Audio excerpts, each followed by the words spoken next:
Hey, hey, everybody! Good morning, mamas. Finally live with Mama Drive. It is live, live, live. Thank you, It's technical issues and coffee. oh, oh, yay! My coffee is here. It's probably not warm very much anymore, but we have Elisa here on the Hangout too. Hi, Elisa. Hello, everybody. It's nice to Hi. I got coffee too. Oh, yay. Yay! So just so Okay. everybody knows, the mama, and we've got MJ, Mamacita right there, MJ Fisher from All Things Crunchy. Hello. And I am OG Mamacita from Mama Talks. Cassius, please don't choke Dexter like that. And we have Elisa Hilliard with us from, is it Love, Respect? Love, raise, teach. Love, Raise, Teach. That's what I do with my kids. I love them, I raise them, and I happen to teach them also because I'm a homeschool mama. Yay! And that's what we're going to talk to you about today, about homeschooling. And we're going to try and kind of maybe demystify it a little bit so we can help people that, mainstreamers kind of like me get a better idea of what homeschooling isn't. Yes. Yeah. And I just want to make sure that anyone who's watching us live, because we do have some live viewers right now, just check out, if you're watching us through YouTube and you want to leave a comment or a question, just right under the video, you can leave that there, and I will get that on my phone. If you're watching us through Google, then you'll be able to just type up your question right there, and then we will be able to check it throughout the Hangout. Also, Elisa's website is showcased in our Google Hangout today. If you're watching us through Google Plus, you'll be able to see it there on the right-hand side, right below the Mama Tribe Network YouTube page, which if you haven't subscribed, please do. Do. And also, right below that, Love, Raise, Teach, you'll be able to go right over to it. And we'll also have some visual prompts for her website as well throughout the Hangout. So, Yay! Did we find out who our winner is on the giveaway? We should probably get that. I will do that right now. Let's do that, and then we'll give away, we'll be able to do, announce the giveaway here in the show. Yes. So, okay. Lisa, unless, OG, do you have anything else you want to say right now, or should we just get going? Let's just jump in. Cool. Because we have a lot of viewers right now. Hi, guys. Welcome to the show. I could use some alcohol right about now. Thank you for watching us, you guys, and let us know if you have any questions or comments. Yes, please do. So, Elisa, when we talked about the show in the rehearsal, we kind of chatted a little bit about your history and how everything came about. So let's have you start a little bit with that, about just your journey to homeschooling. Sure, yeah. So I actually started homeschooling about 12 years ago, and it ended happening that I homeschooled my brother through middle school. He was having a really rough time. He was feeling really lost. I had just started working for an independent city charter school that helped homeschool families. And so I looked at my mom and I said, Mom, I think we can do a better job. And, she was looking at me like, you're my kid, you're, my child, you can't educate your sibling. And I was like, but I have a teaching credential and I can do this. And she trusted me to do it. We pulled him out of school and I started homeschooling him all through middle school. He tried to go back for 9th grade.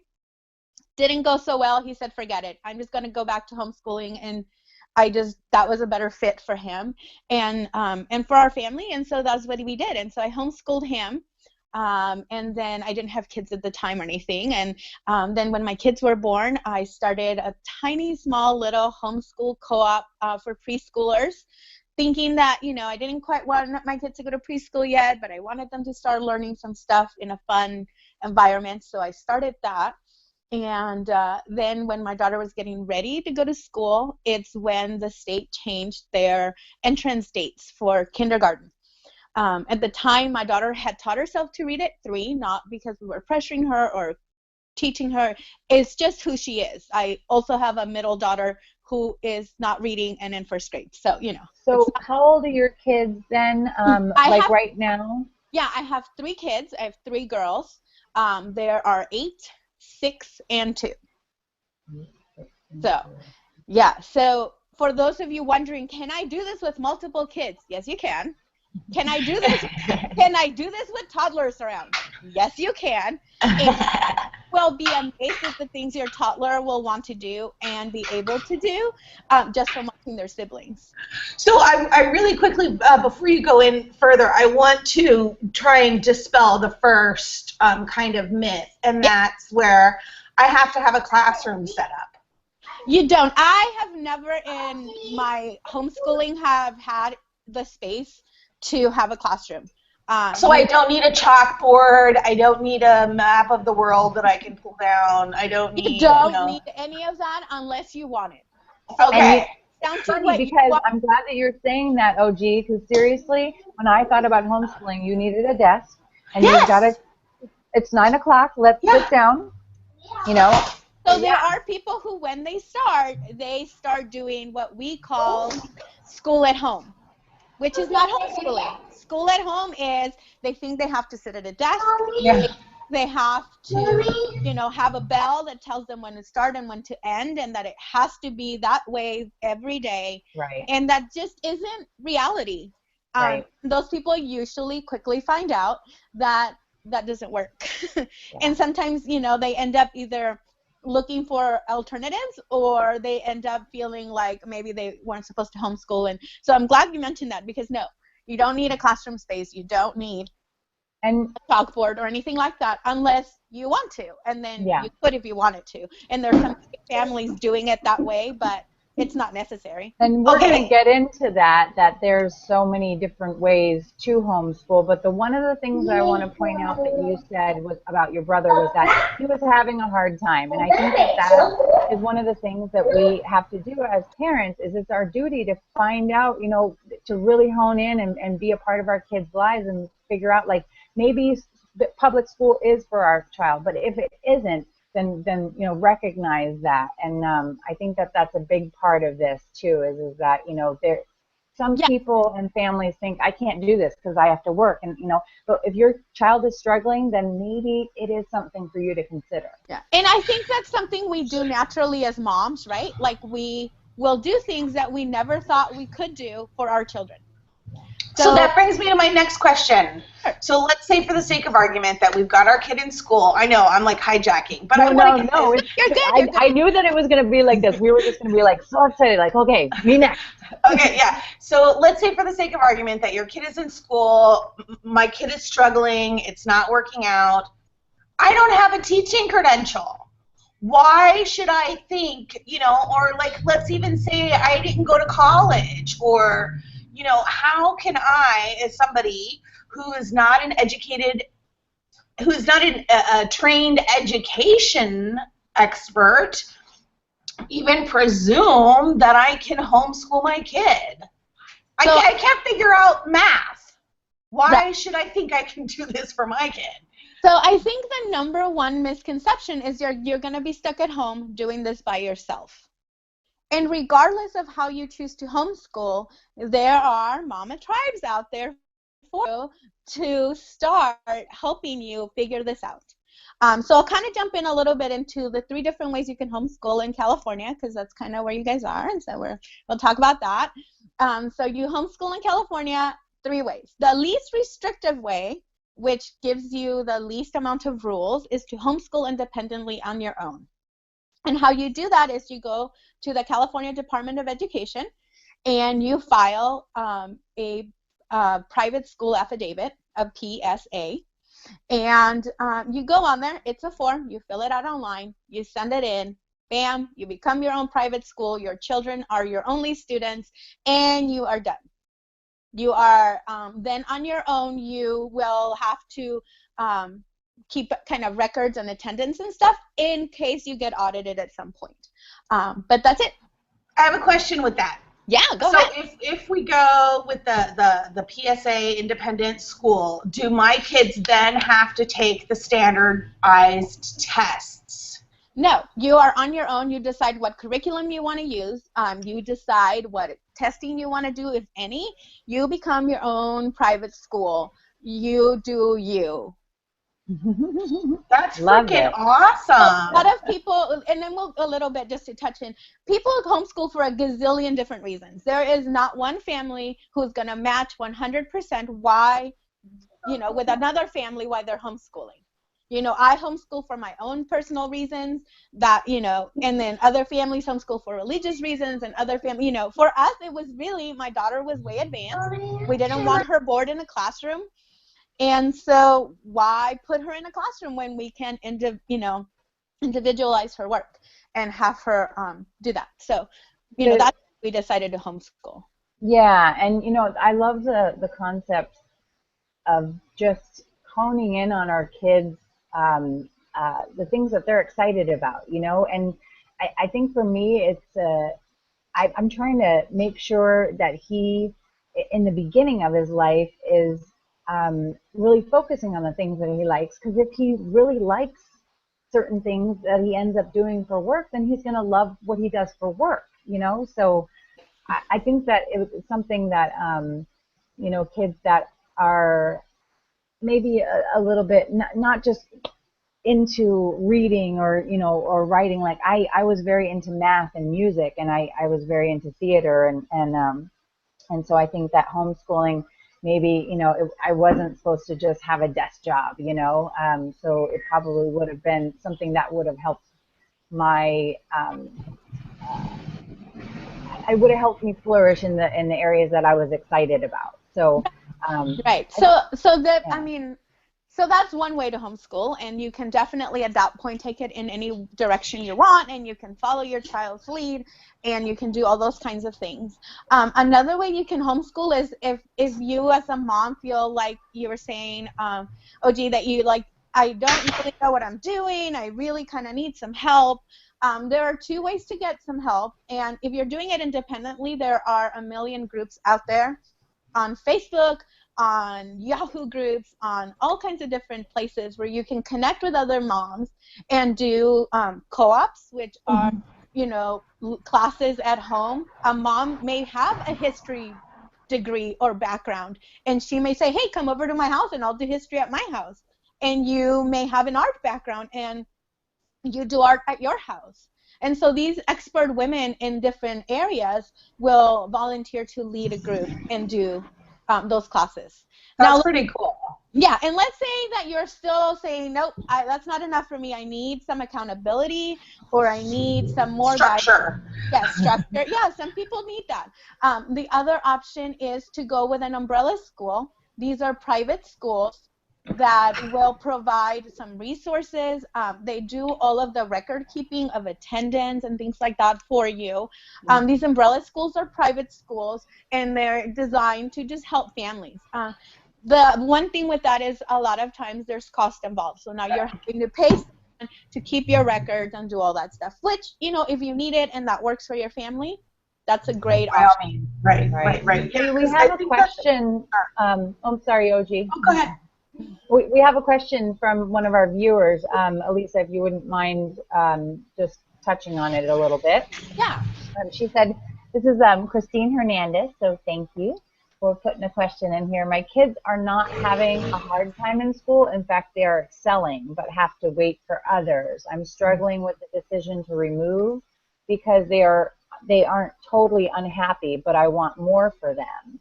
Yeah, and that comes back to what I was talking about, that families homeschool for a variety of different reasons. My reason was I actually think my oldest daughter would have done amazing in school.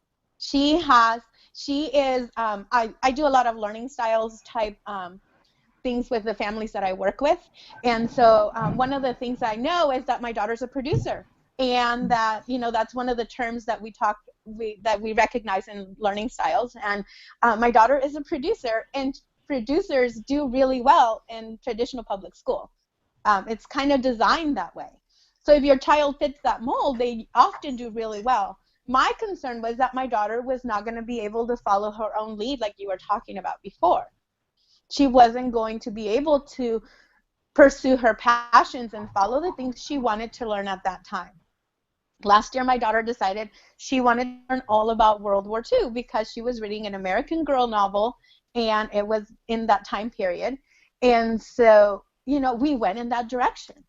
And, you know, she doesn't know all the details because she's only 8, but we learned a lot about world geography and, you know, the different players that were in. So we followed her lead, and it's, you know, not in the standards for the state for her to learn that, but she would have, I think when the topic comes up again, you know, in high school or whatever, that she will be so well-rounded that she'll be able to explore it even deeper than another child. So even if your kids aren't struggling, sometimes it's not about them struggling. Maybe it's about, you know, a family, you know, I want to be more with my kids more. I want to be the #1 influence in my kid's life and be able to, you know, go in that with my family. So I think that, you know, what Rachel Rainbow did in Sage Parenting might be a good tip for our viewer, and that was, excuse me, Rachel felt that one of her children, while they were excelling in school, the schedule did not fit their lifestyle. It was very difficult for them. So what she did was that she opted for a part-time homeschooling.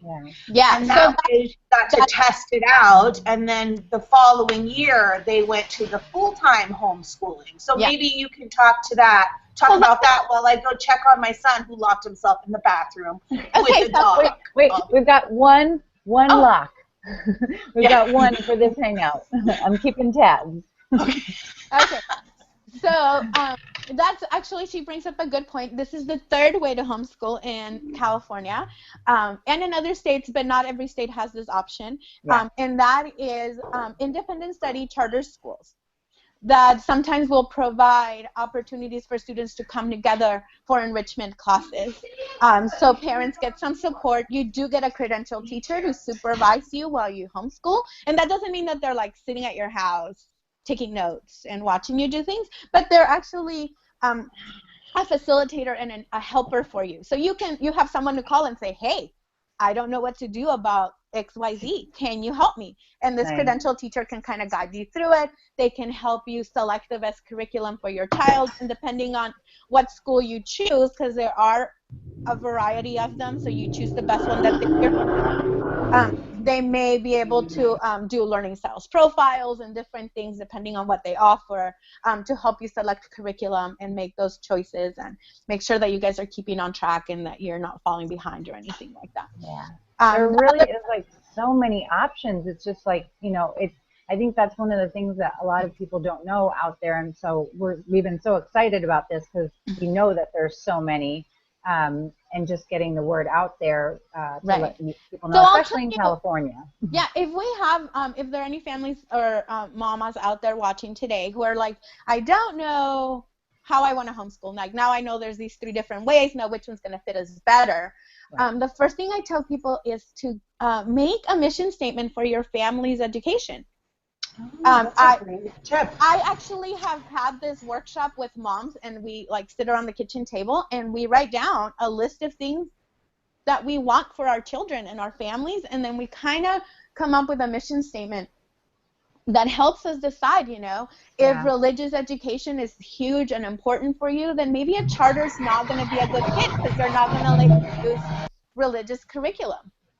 But if that's a big deal for you, then hey, go independent and do your own thing, or go with an umbrella school that a lot of times are religious programs, and so maybe they'll be able to help you in that direction.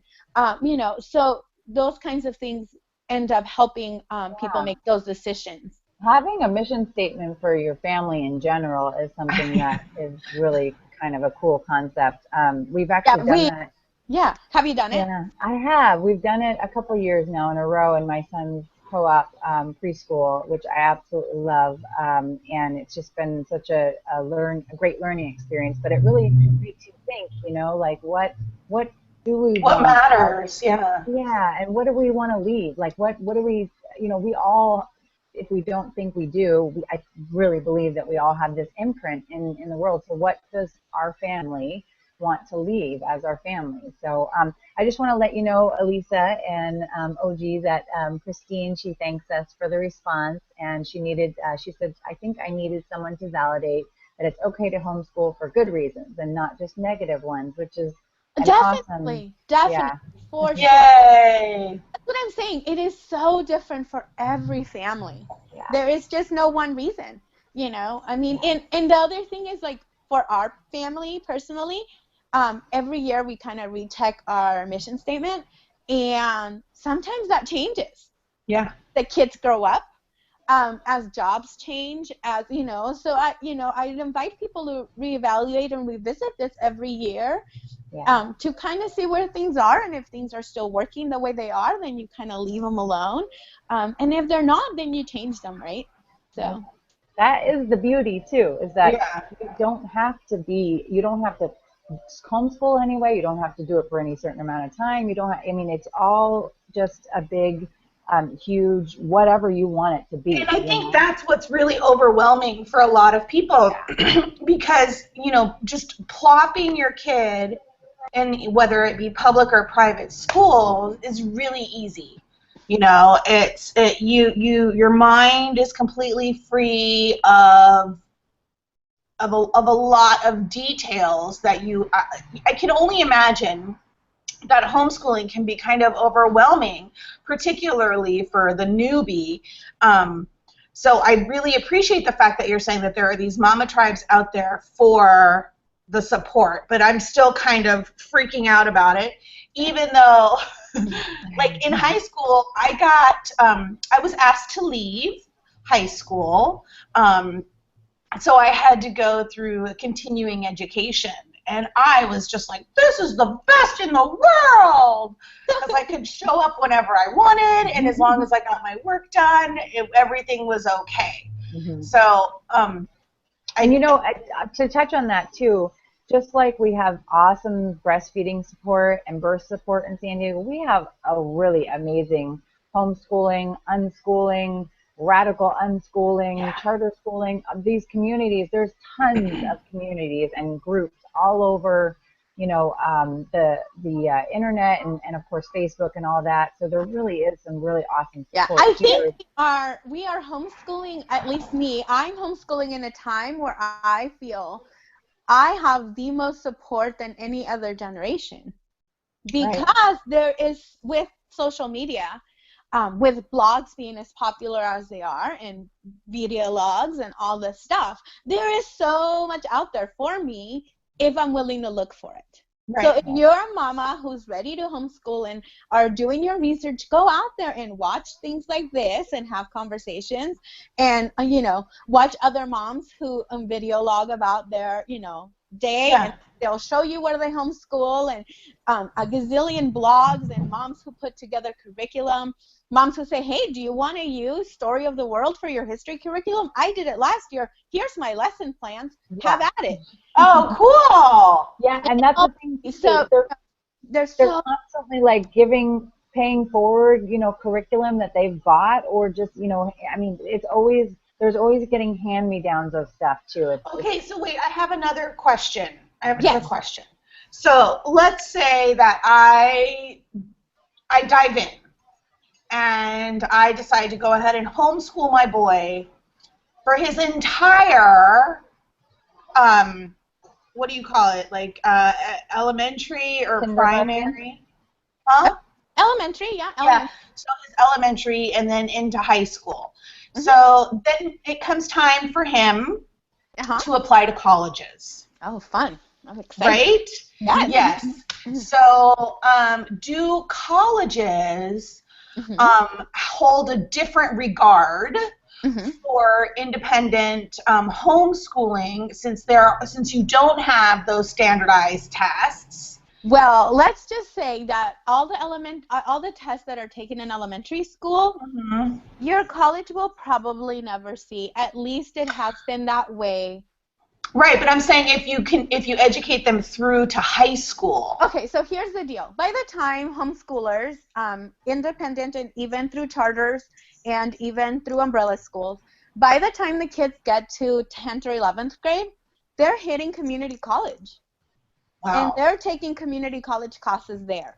And the community colleges are welcoming these students into their schools and letting them take classes. So by the time your child, if they are really interested in college and ready to go to college, they will either be able to transfer and or they will be able to bring college credits with them when they apply as freshmen.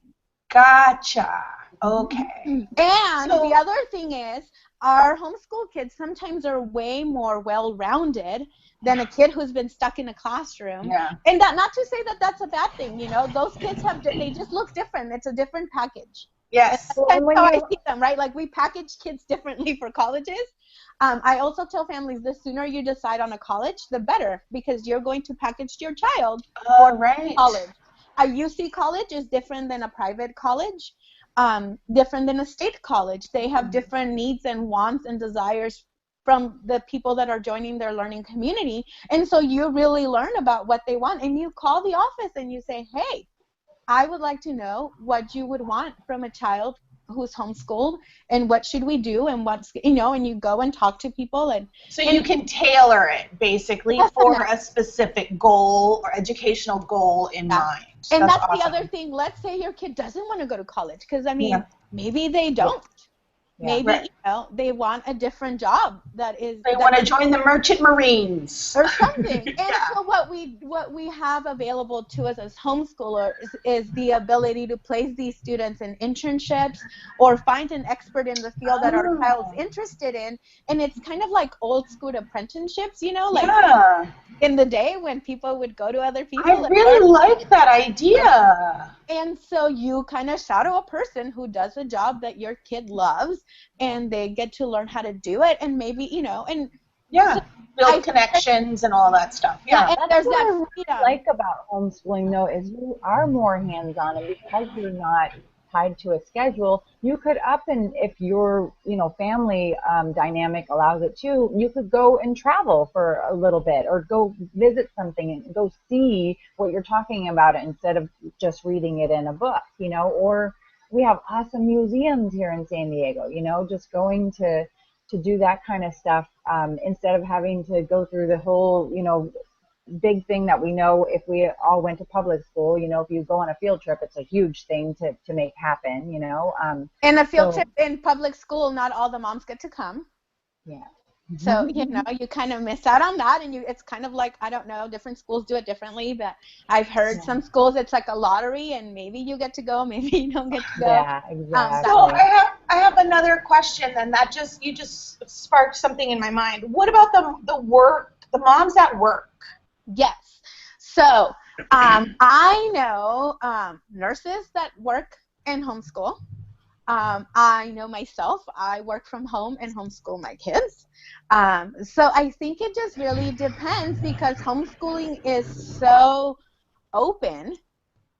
Kind of what you want to do. You know, I know. So I'm thinking practicality, like logistics. Yeah. So I get up, I go to work, I'm in the office from 9 to 5 or whatever. Mm-hmm. And so then I have child care, and my kid just spends the day being a rowdy kid. And then I come home at night and we do schoolwork. Or you can do it on Saturday or Sunday.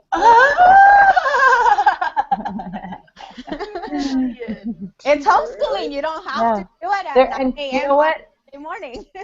Exactly, and you don't necessarily go. You know, your schedule is a little bit different too. If you like, as far as like sleep schedule, sometimes I know a lot of homeschooling families that stay up till way later than normal, you know. I mean, you can really do whatever you want. It's whatever, like, you become like a little school within your family, so your family's all involved. And I can imagine that there is an element of, it's a little bit harder if you are working a 9 to 5 job, but like, and that's what I was gonna say. So the other thing is, if you are working 9 to 5 and you want to homeschool, you're gonna set up a network of help. So you're not going to leave your kid home with a babysitter who maybe isn't willing to do some lessons with your kid. Gotcha. you know, or Yeah.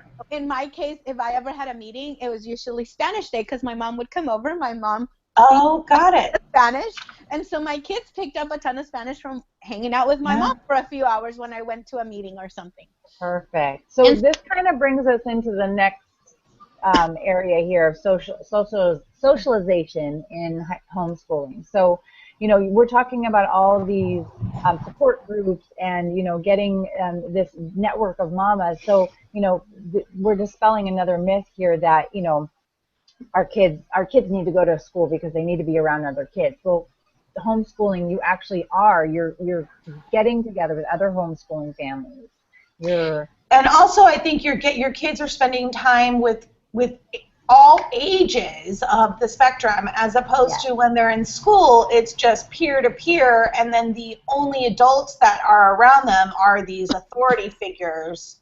Yep. And may you know what? That's why I feel like for my family, it's going to work really well because my son loves little babies, but he loves older kids too, and he does well with all of them. So it's like, you know, why should we have them just in their age range? You know, he's learned so much from caring for a little baby to, you know, being around and hanging around with older kids. But and can I just say something that I saw a meme the other day about the use of the word socialization in regard to homeschooling?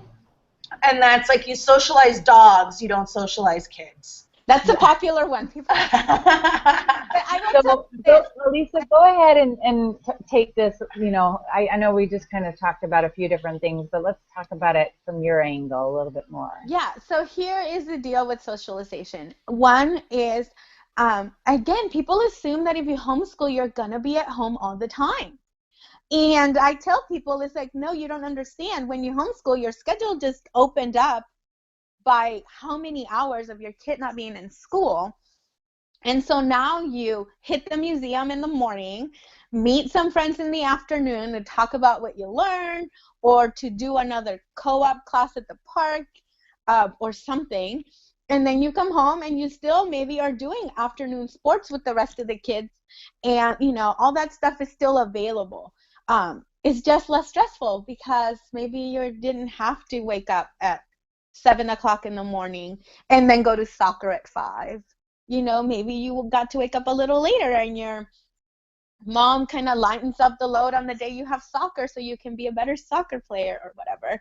But, you know, there are great vendors out there like EMH Sports. They're actually all over the areas, and you can look them up online. And they do organized sports for homeschoolers. That is what they do.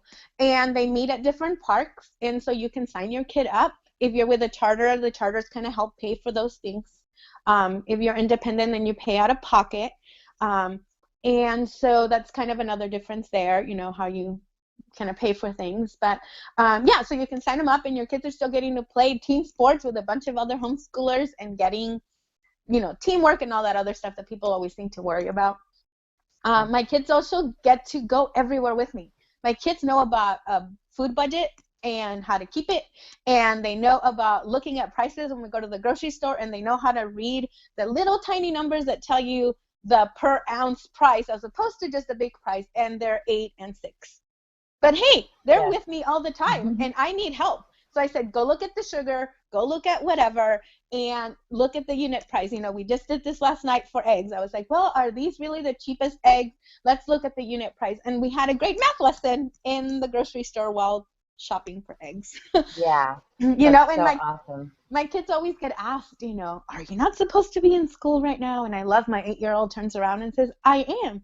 I just learned about, and she can tell them, you know, I just learned about what it's like to go to the bank and fill out a deposit slip, and that you have to endorse a check and how to write a check. And they're looking at her like, but you're 8. Yeah. See, and I'm so obnoxious that I would probably teach my kid to say something like, they kicked me out after the last felony. Oh, so funny. You know? I wish my daughter was here. I wish my daughter was here so she could come and chat in, because she's super, she's like the perfect kid when people ask about socialization, because she's super outgoing and kind of like her mama likes to chat and talk and stuff. Yeah. And so I tell people, it's like, here, see if she has any issues with that, and yeah. like kind of let her just kind of lead the way. And people are usually like, wow, she can talk to an adult just like she's And talking see, to a that's what kid. I love about homeschooling, like I was saying earlier, is that our kids aren't segregated by age.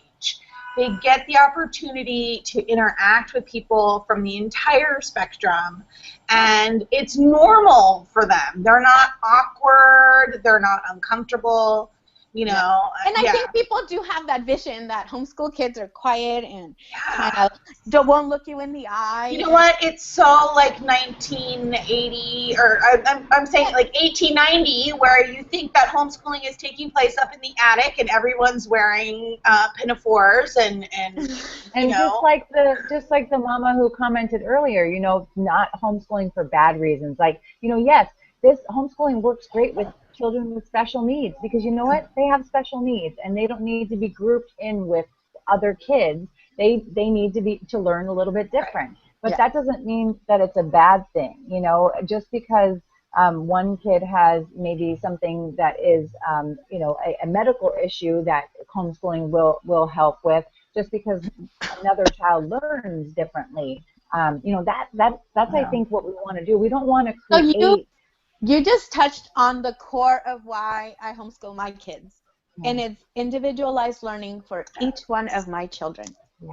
My kids are all different. All three of my girls are different, and they're in the same environment, so you know we have access to the same stuff. All three of them do.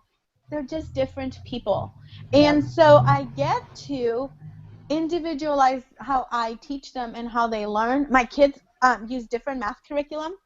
My two older ones, they don't use the same math curriculum.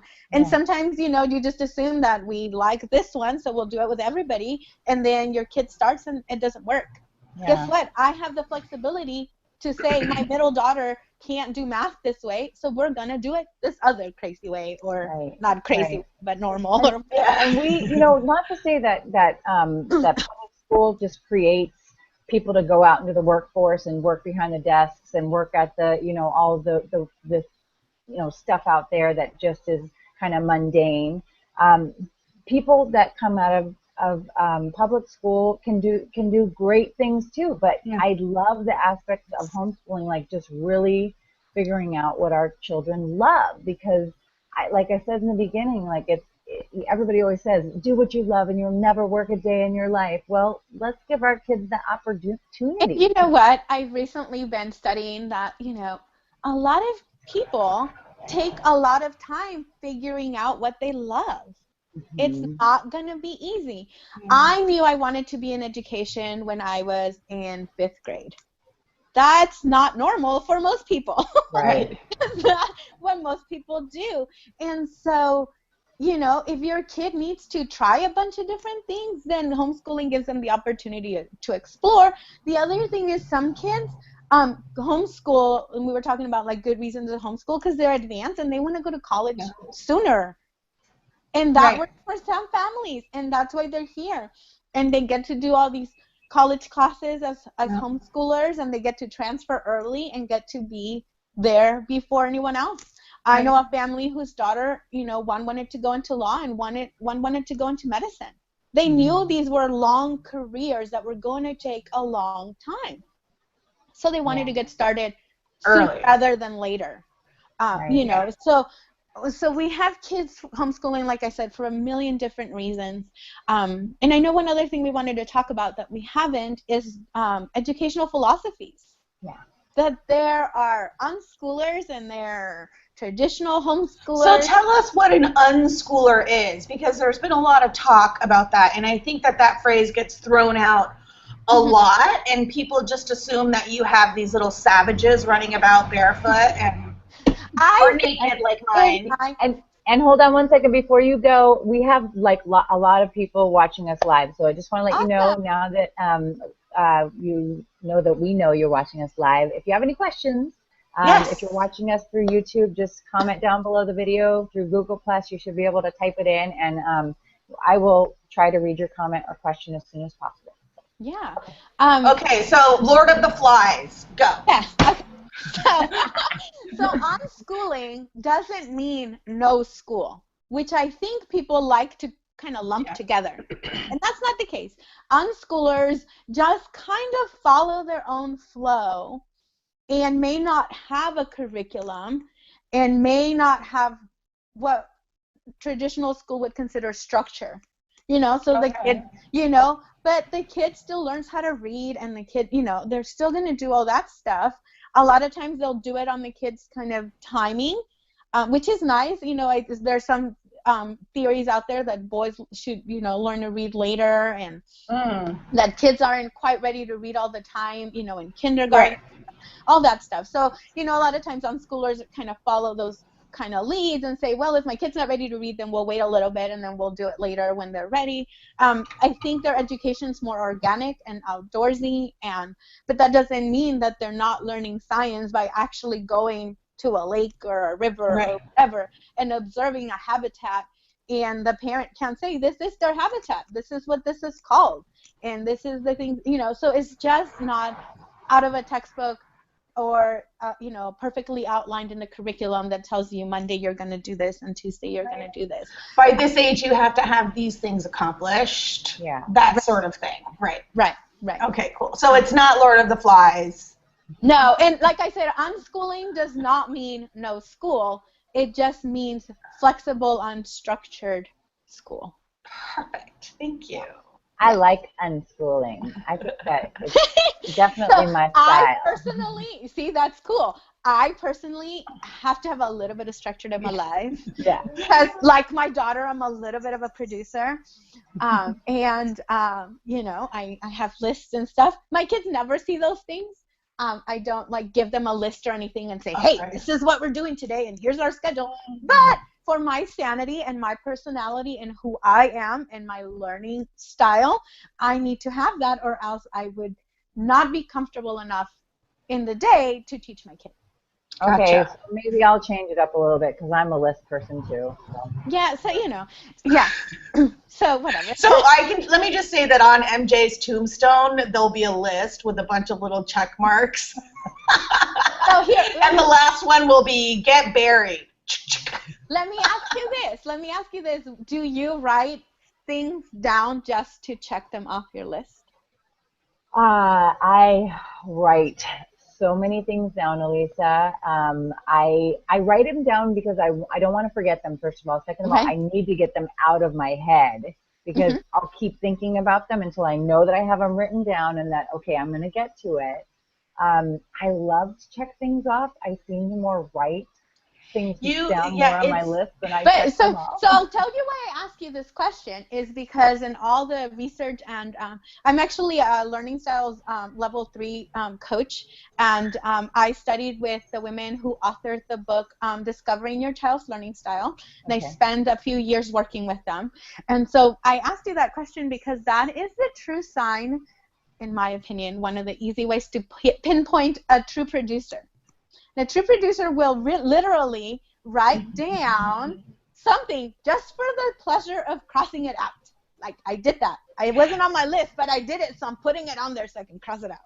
Yeah. And I definitely love crossing things off my list, most definitely. For me, that I can see that a person who does that is also a person who really likes to clean. Because for me, it's that instant gratification. I've accomplished this. It's done.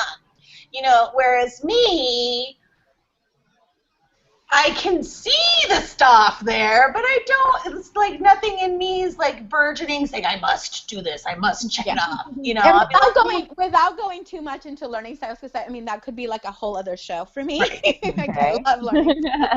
Good to know. It's interesting that I think when I first took the profile, I was like, am I really a producer? And we had that discussion at our training of, public school teaches us to be producers and teaches us that's the kind of people that are successful because those are the kids who are successful in school. And so when people first take a learning styles profile, specifically the one in the book that I was talking about, sometimes you get a false producing disposition show up because in our minds we know how to answer the questions. Yes. So you've been trained that those are the people that get the A's and that are people in the classroom. And so that's why I was asking that question, kind of trying to see if, is it really, or are we just talking about, because, I mean, my kids don't know anything about learning style. We don't have that conversation. I observe them, but we don't. And I knew my oldest was a producer just because of who she is. I mean, the child was like, "Can I have a clipboard for Christmas?" And I'm like, okay. That's awesome. Like, that's a producer. Like, we've not, that's not how we are at home. She's not been trained to do that. But that is how she feels comfortable, is if she writes things down, if she has her little clipboard that she can, That's too cute. Yeah, so, different people. And then I have my middle daughter, who is the complete opposite. That child is all imagination, all in her head. I mean, the child can play for 3 hours with a doll. And if she doesn't have a doll, she'll go get a rock, and the rock will be her doll. And she has this imagination that's so immense that it just blows my mind every time, because that's just not who I am. Yeah. But she gets to explore that homeschooling, and, we sometimes write down her stories that she makes up because they're great. Very cool. Awesome. Well, I know for me, the homeschooling is very, very, very attractive because I hate waking up early. And I've said this before, where I went to school. I lived in Mexico, and in Mexico, they break up the school schedule so that you can have the morning session or the afternoon session. Right. And I would go in the afternoon session, and I was like, this is civilization. Yeah. So I went to school in Mexico when I was little. And I definitely like that afternoon schedule too. I'm not. Yeah, because you go in at like 1 o'clock, and you come out at 6. Yeah. Holy moly, that's freaking awesome. Options, right? Options. Right. Ability, what fits you best. Yeah. So like and my husband and I are kind of like different sides for this, because, for example, we have this one last year before our child is qualifies for transitional kindergarten. Okay. And my husband's like, well, maybe you should start doing something every morning so you get into that routine of leaving the house early. And I'm like, hell no. This is like the last year that we can sleep in and lounge about in our jammies. I am not going to make this kid get up early just to get him into it. Maybe it won't be the last year. And that's definitely. We haven't talked about yet. But in California, you don't have to file a PSA or do anything school-related until the child is 6. Gotcha. So by law, kindergarten is not required. So if there's out there who are feeling like, my son's not quite ready, and usually the boys, I'm not picking on them, it just is what is normally the case. And even my daughter, she may not be quite ready, and they might have other stuff going. You don't have to do anything. Now, it is hard for someone who's thinking about traditional school to hold their kid back, because a lot of times, depending on each district, when you come in, they may place that child in 1st grade. Right. So if you are talking traditional school and you want to take advantage of that, I would encourage you to please go to your district and ask questions and make sure, what's going to happen if you choose to do that, what's going to happen to your child. Obviously, if you're homeschooling, then you just start in kindergarten at 6, and and I know that for example, for us, and this might be the issue with other people, the main reason that I am seriously considering traditional school is that there is a school here in town that is immersion for French. So that's the only reason that I would seriously consider putting him into a traditional schedule, because I'm not a native French speaker, but I want him to have that French language, and that's the only way that we can do it here in San Diego. So that's also something to consider, Yeah, and I would encourage you, I haven't done this, so I don't know if there are any groups out there, but I would encourage you to go on meetup.com and see if there are any French groups. That's what I was going to say. Yeah. There are, and what's really funny is the one that I tried to join required an essay from me in French. Oh, man. And I was just like, make your own. I think I need to. Make your own group. Well, and that's the other thing. Once you start homeschooling, and obviously no pressure, you can do what works for you. And that's a great option, And that's a great reason why people choose different schools. I know a lot of my friends have chosen to do immersion schools for Spanish. Right. And so that's important to them, and that's what they want to do. But yeah, a lot of people, that's how co-ops get started, right? Yeah. You find a mama who Yeah. speaks French fluently, and or a vendor sometimes, so that we haven't talked about that. But there are people who make a living Oh, right. schooler stuff. So Right. maybe we talked about jobs earlier. Yeah. Maybe that's your job. You become an art teacher for homeschooling families, and you Yeah. teach art out of your garage and have fabulous stuff going on. That's a great idea, because I was going to say one of the reasons that a lot, that I'm kind of apprehensive about it is that financially it's not accessible for everyone to have both, one parent stay at You can home. nurse on our show, Mama. If you want to nurse, you go ahead and nurse. Yes. Yeah. You baby movie. Yeah. Like, what's going on, Mom? Yeah. And I was going to say too that, I know that a lot of our community is getting into or it's not getting into, we are kind of forced into homeschooling because of the law that was recently. Oh, I lost the audio for you. You muted yourself somehow? Yeah, I there you sure are. did. I There sure you did. Yep. But the law in San Diego or in California right now with the SB 277, if you are not fully vaccinated, then you can't go to public school, which this should be going into effect in 2016, which who knows if it really will. Because yeah. So I'm no expert. I've not read the bill cover to cover, so I don't know all the things that are in there, and it's been changed a bunch of times too. So okay. That's our show. Okay, hello. Hi. Okay. Super. All right, hello. All right, thank you. No worries, That's what Mama. I love about our show. I'm sorry, but I love these little moments. I really, really do. Well, Totally. it's homeschooling, right? Sometimes I'm doing this and teaching math at the same time. So. Oh, yay! This is motherhood, everybody. Yes. If you don't have children, this is what you get to look forward to, and it's awesome. And I really should go check on that kid because he's been quiet for far too long. Yeah. So, let me talk about a few things then. Did you want me to touch on the B277 thing before we move on? Sure. Yeah. You brought it up, so I want to make sure we don't. So, yes, charter schools will require vaccinations, and any public school will. It is, as far as I understanding, private schools will need to do it also. So pretty much it's looking like it'll just be the independent homeschoolers who won't need to file those, who won't be required to have all the vaccinations and all that stuff. Right. Like I said, at this point, it's going into law, but whether it happens in January or not, it'll be up to, whatever happens. Yeah. What happens in the courts, because we know that there's a lot that might go on with people actually trying to fight the law, and there's a lot of us that have been. Definitely. Yeah, But there are definitely, I do see a lot of people coming and asking questions about that and curious about, and so as of right now, it looks like the only option would be to do a PSA and be an independent homeschooler.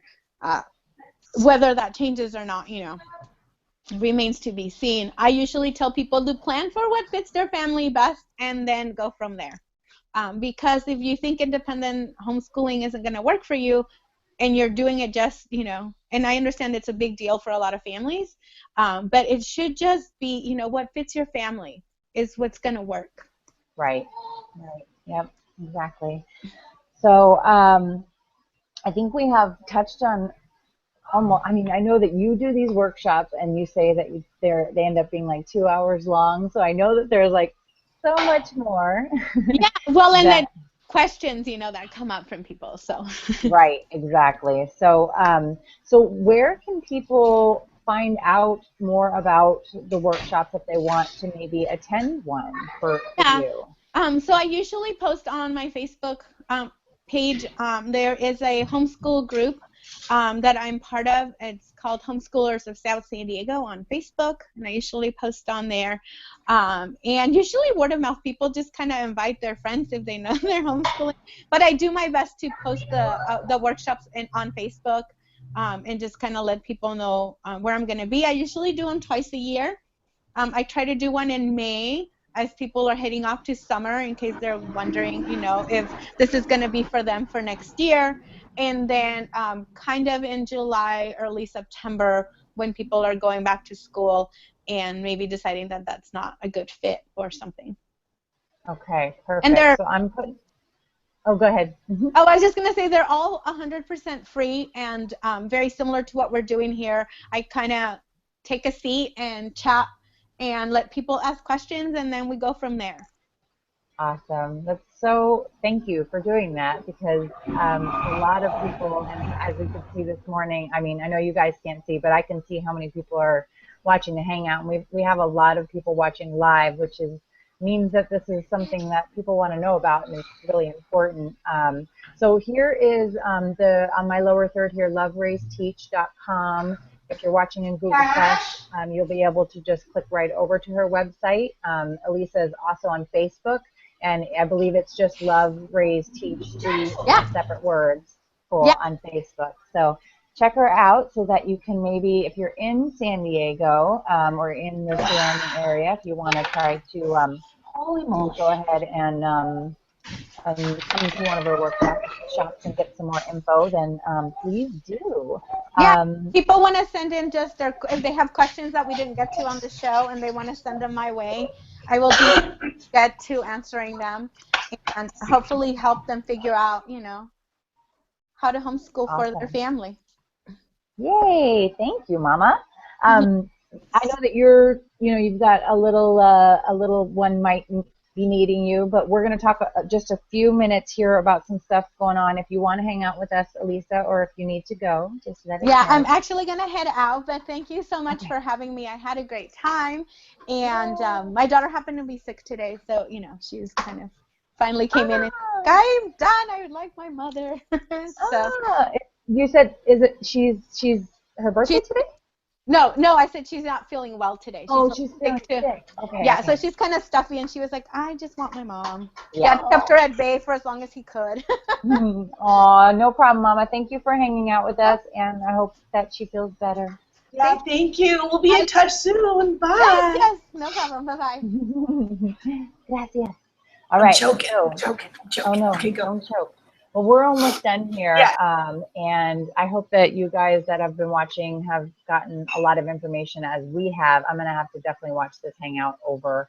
And sorry for the delay earlier with the technical difficulties, but I'm glad you all hung in there. Yay! I got my lower third changed here to our Mama Tribe After Dark. We're taking a little break for the holidays, but we'll be back. And my show, All Things Crunchy, I'm going to do a huge re-release of my shows, and we're going to get more into social media. I'm going to do Facebook events, and wow, look at that. That's not safe. Twitter parties. I'm going to try and do all the social media that I couldn't do when I was doing the show because I was doing the show. Yeah, I'm really excited. So I'll be re-releasing my Mama Talks along with MJ's All Things Crunchy, and then I'll also be recording some live shows throughout as well. So because I finally got some experts for some topics that I've been trying to get. But yeah, there's your show, All Things Crunchy. That's me. So check me out on YouTube. Not only just Mama Tribe Network on YouTube, but MJ Fisher. That's what you look up under YouTube. And you'll see my show there. And and you can also get a link to your shows through the Mama Tribe Network YouTube channel, because we have a playlist with your shows and with the Mama Talks. Exactly. Same thing, with Erin. Either go through Mama Tribe YouTube channel, and you'll see the Mama Tribe After Dark shows, and then link to her shows, and subscribe to our channel so that you can get all of our videos.